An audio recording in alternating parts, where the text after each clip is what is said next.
Welcome to our informational web series covering all things social media and internet safety.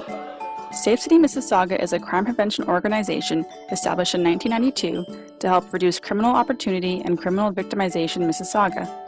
Under our Cyber Ambassadors program, we work with youth and community partners to develop and implement strategies to prevent and eliminate cyber violence. In this series, we will cover today's most used and popular apps among youth to help you connect with your child, as well as highlight key community resources and organizations. Talking to friends can be complicated if they all have different operating systems. iOS, Android, how do you connect with all these systems? Well, as long as you have Wi-Fi connection, WhatsApp is the answer. You can talk with people and text them all over the world with this app. WhatsApp has 5 tabs on the bottom of the screen: favorites, calls, contacts, chats, and settings. Favorites is the star icon. These are the people you've chosen as your favorite people to talk to. Maybe you just talk to them more than others. Maybe you just like them more. You add people to the favorite list by clicking the plus sign, and clicking on anyone's name will open up your chat log with them. Calls is the clock icon. It shows your call history as well as any missed calls. If that happens, all you have to do is click the phone button and choose who you want to call. And the best part is that these calls are free when you have Wi-Fi connection. WhatsApp doesn't affect your cell phone plan's minutes. Better build up your contacts. When you sign up with WhatsApp, it asks for permission to connect with your contacts on your phone. You can put them all on your WhatsApp list, or you can make your own list manually.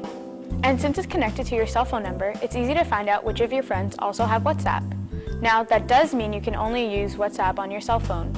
But when it comes to your individual contacts, you can look at any documents or media you send each other. You can also customize each contact to make them more unique, or you can mute them for 8 hours, a week, or a year. And speaking of chats, you can access them by clicking the double speech bubble icon. This section shows you all the chats you've had on WhatsApp. If you want to start a new chat, just click this icon. One great thing about WhatsApp is that you don't have to chat with just one person at a time. Group chats let you talk to up to 10 people at once. You can also use a broadcast list. These let you send the same message to several contacts individually, not in a group chat format. The recipients will receive the message as a normal message, and when they reply, it will appear as a normal message in your chat screen. Their reply will not be sent to the other recipients in the broadcast list. Another great thing about WhatsApp is that it shows you 2 gray check marks when the messages are delivered, and then 2 blue check marks when the messages have been read. Just double-click the message to find out. Double-clicking a message also lets you reply, forward, delete, and star the messages. To reach settings, click the gear icon on the bottom right of the screen. This is where you can edit your profile, you can change your picture, and also decide who gets to see it. You can also set up your privacy to prevent people from seeing when you were last online.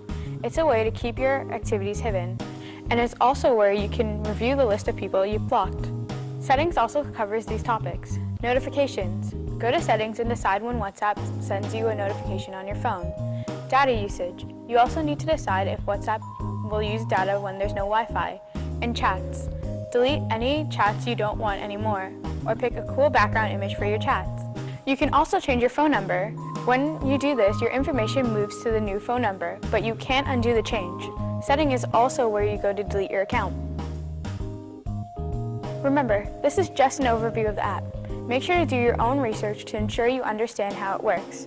One of the best things you can do is talk to your child about how they are using the app through an honest and open conversation.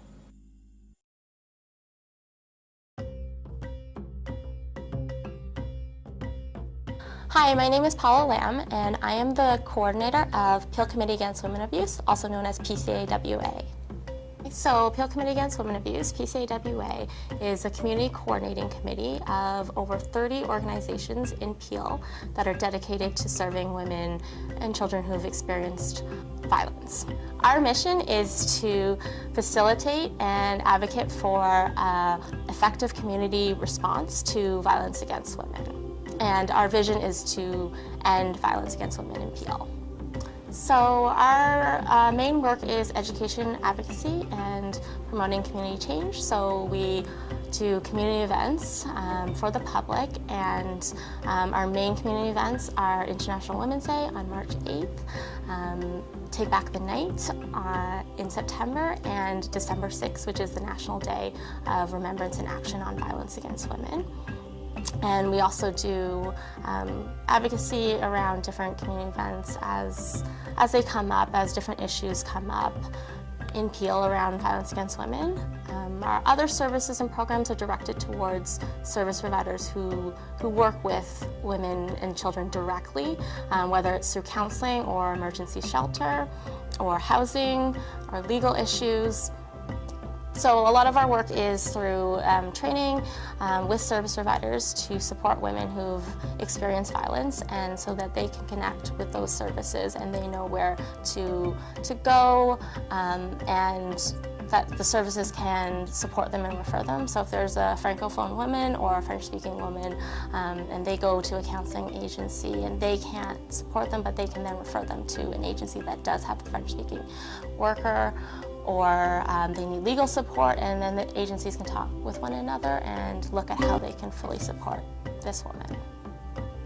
One piece of advice I'd like to give to parents about their teen is to be teaching them about healthy relationships. So knowing their rights and what they deserve. A lot of times, teens that I've talked to have said that they don't really know what a healthy relationship is, that they don't understand what they can say yes or no to. Talking to your kids about consent and what that exactly means, so that somebody wants to say yes to some kind of activity and that they are enthusiastically saying it. So not being persuaded to say yes to something that they don't really want to do, and they have the right to say no.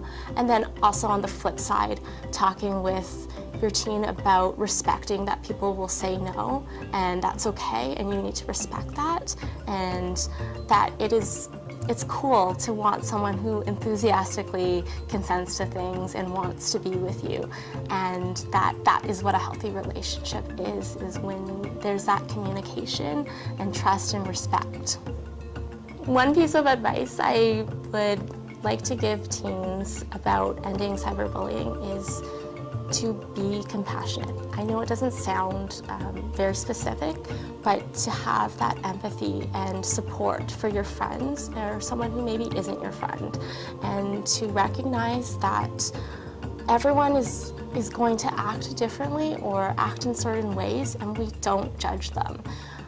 We might have attitudes and we might say we wouldn't do this ourselves, but we don't want to be judging other people. We don't want people judging us. Sometimes we make mistakes, that happens, but we try not to judge others and have compassion. And then from that compassion and that empathy, that's where you support and that's where you listen. And teens have told me that when they've experienced cyberbullying, what's gotten them through it is having friends that support them and know that it is not their fault. So telling people, it's not your fault. If you're being bullied, whatever you've done, it doesn't deserve this. No one ever deserves to be cyberbullied.